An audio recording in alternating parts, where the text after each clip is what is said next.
Toka dunia imeumbwa haijawahi kutokea Senegal kupoteza mbele ya Sudan. Hii leo wanaenda kushuka kwenye mchezo wa 16 bora kwenye mashindano ya AFCON mwaka 2025 yanayofanyika huko nchini Morocco. Hii ni ladha za Afrika. Mimi ni Usama Hamisi Usama, nitakuwa na Leopard John tukipita kuangalia michezo ya hatua ya 16 bora ambayo inatarajiwa kufanyika hii leo. Leopard. Senegal wanashuka dimbani kukabiliana na Sudan. Toka dunia imeumbwa Sudan hawajawahi kupata matokeo ya ushindi dhidi ya Senegal. Ni kitu gani tukitegemee kutokea kwa jioni ya leo? Kwanza tutegemee kuweza kupata mchezo mzuri kati ya hizi timu mbili kutokea kanda mbili tofauti za soka barani Afrika. Senegal wanatokea ukanda wa wafu magharibi mwa Afrika, wakati Sudani wanatoka ukanda wa Sekafa, ukanda wa Afrika Mashariki. Hawa ni wenzetu katika ukanda wa Sekafa, kwa maana Tanzania tupo ukanda pia wa Sekafa. Sudani katika hii michuano wamekuwa wana mwendelezo mzuri, wamefanya vizuri, wamepita katika hii hatua. I think nao pia ni timu ambayo imepita kwa best loser kama sikosei, lakini wamekuwa wana mwendelezo mzuri, magoli ya kufunga na kufungwa yameweza kubalance kwa upande wao, lakini ni timu ambayo kwenye kila michuano ya AFCON wamekuwa wanafanya vizuri, kwamba ni timu ambayo imejipambanua kwa sehemu moja ama nyingine. Sudani asilimia kubwa ligi yao imesimama kutokana na hali ambayo inaendelea huko nchini Sudan, lakini wamekuwa na timu bora ya taifa. Kwa hiyo tunakwenda kushuhudia miongoni mwa timu ambazo zinapambana kweli kweli katika hii michuano. Mara ya mwisho nakumbuka walikutana katika michuano ya I think Chani ambayo ilifanyika katika ardhi yetu ya Afrika Mashariki, kwa maana Tanzania, Kenya na Uganda, na akaweza kutoka sare na kwenda katika hatua ya mikwaju ya penalty na Senegal kuweza kushinda kwenye huo mchezo. So unakuja kuangalia hii leo katika michuano ya AFCON, Senegal wanakwenda kukutana na Sudan. Senegal kuwazungumza ni mabingwa wa michuano ya mwaka 2021 iliyofanyika pale nchini Cameroon, wakimfunga Misri kwa mikwaju ya penalty. Lakini pia hawa Senegal walifika katika hatua ya finali katika michuano ya AFCON mwaka 2019 ambayo ilifanyikia pale nchini Misri. Kwa hiyo ni taifa ambalo limekuwa lina consistency kwa sehemu moja ama nyingine kwenye hii michuano. Senegal chini ya mwalimu wao Pape Thiaw umekuwa wana kiwango bora, aina ya wachezaji ambao wako pale, Sadio Mane, wakina vijana wengi, namuona pale Idrissi Gana Gueye, yuko pia Pape Gueye, na uzawao Kalidou Koulibaly, the same hata katika eneo la goalkeeping na mzungumzia Eduardo Mendy.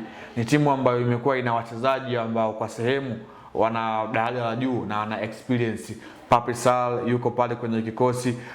Kwa hiyo ni timu ambayo inaingia kama vile title contender kwenye huu mchezo, lakini Sudani ni timu ambayo inabidi iangaliwe kwa jicho la tatu, kwamba ni timu ambayo imeshajipambanua wao ni timu ya aina gani. Kwa hiyo itakwenda kuwa mechi nzuri na ni ngumu, lakini kitu kikubwa ni hatua ya 16 bora. Atakayekosea ama atakayekuwa na makosa mengi ndio ambaye anakwenda kuadhibiwa. Yaani hauwezi kutoa moja kwa moja. Huwezi kuamini Senegal wanaweza wakaweka basi enzeni wakaingia kama timu ya pili kiwanjani wakaweza kumuotea Senegal, na itakwenda kuwa story kubwa. Sudani kupa kibasi then waje wamuote Senegal. Itakuwa story kubwa barani Afrika kama Senegal akiweza kuondosha kwenye hii michuano na Sudani kuliko Sudani kufungwa hii leo na kuweza kuondoshwa kutokana na ukubwa wa Senegal, historia, lakini pia rekodi ambazo ameziweka, lakini pia hata aina ya kikosi ambacho yuko nacho.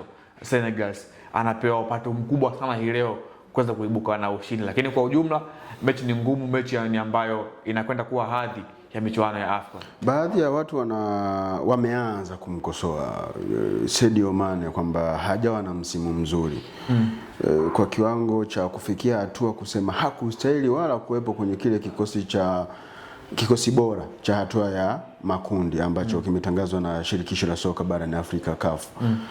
Wewe unaionaje performance ya Sadio Mane?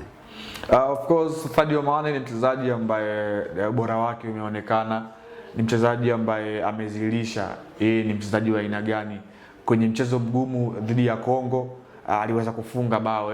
Kwa hiyo nakuja kuona wanasemaga kwamba mchezaji mkubwa huwa anaonekana kwenye mechi kubwa. Ndicho ambacho alikifanya bwana mdogo, namzungumzia Sadio Mane kwenye mchezo. Sadio Mane tena bwana mdogo kwa hiyo unakuja kuangalia wanaombeza wanasema kwamba sio kila kitu kizuri kitasifiwa.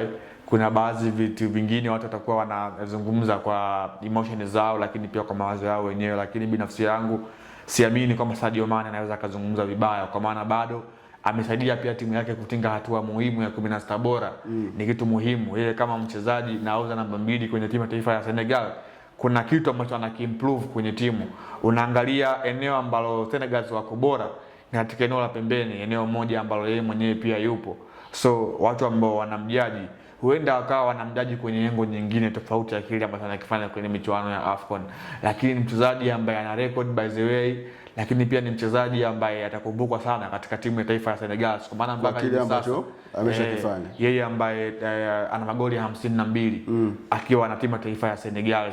Unajua Senegal imepita kizazi cha kina unamzungumzia Aliou Dieng, Alhadji Diouf ameshapita pale, fundi kweli zamani hizo, lakini pia kuna yule kocha wao aliyekuepo kwenye kipindi Aliou Cisse, the same hata kwa huyu ambaye yupo sasa hivi binadamu mmoja anaitwa Salif Diao.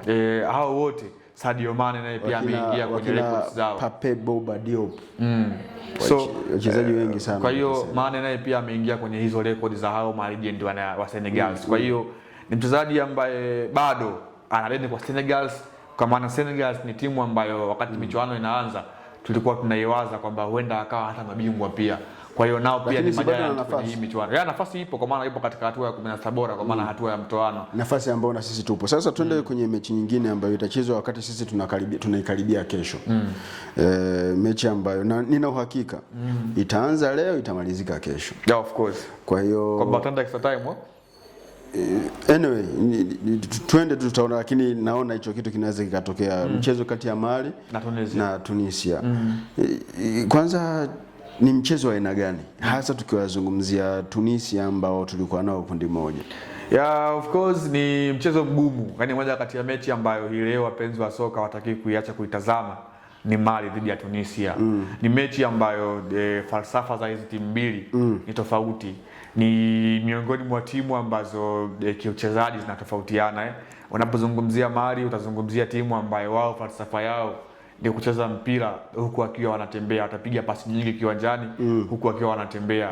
Rejelea mechi dhidi ya Morocco, kile ambacho walikifanya timu taifa ya Mali.